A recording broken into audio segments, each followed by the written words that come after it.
3 recent recoveries of ancient statues stolen from Indian heritage sites have put a spotlight on the country's hunt for looted artifacts, with the government and activists vowing to increase efforts to bring missing treasures home.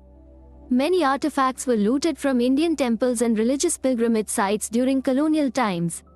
After India's independence from British rule in 1947, they continued to fall victim to theft, forcing the country to enact a law banning the export of any sort of archaeological objects and granting archaeological sites state ownership in 1972. Despite the law, 50,000 statues and artifacts had been stolen and sold abroad according to UNESCO estimates from the late 1980s. The current number is likely to be much higher. Efforts to retrieve them have increased since 2014, and hundreds have been returned to their place of origin. The most recent artifact repatriations were of a 10th-century goat-headed Yogini sculpture from England, a 1,200-year-old Buddha relic discovered in Italy, and a 14th-century Hanuman idol found in Australia. Since 2014, we have recovered more than 300 artifacts. S.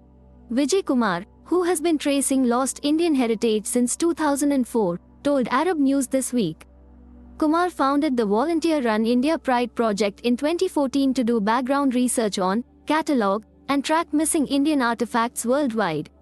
His book, The Idol Thief, is a true account of events surrounding heritage theft, describing the story of now jailed Indian-American art dealer Subhash Kapoor, who specialized in selling antiquities from across India and Southeast Asia to museums around the world. Kumar's volunteer group was involved in finding the 3 recently recovered statues. The Buddha statue had gone missing in early 2000 from its altar at one of India's most important Buddhist pilgrimage sites, the Divishtham Kundalpur temple in Bihar. It was received by the Consulate General of India in Milan in February. The Yogini sculpture vanished from a temple in Lokhari, Uttar Pradesh around 40 years ago and was discovered in England in 1988 on the London art market. It was returned to Indian authorities in December.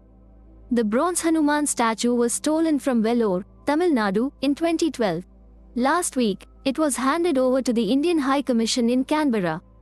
The whole idea of India's Pride project is to restore India's pride, because our idols are being stolen and being auctioned blatantly, which I feel impacts India's pride, Kumar said. There should be strict laws dealing specifically with the theft of antiques, and the local police should be interested in lodging cases when heritage is stolen.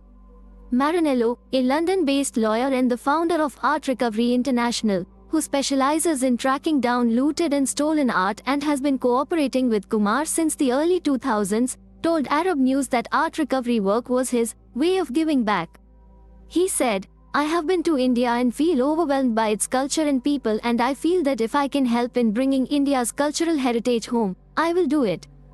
The investigation to track down the Buddhist idol recovered from Italy took him and Kumar several years.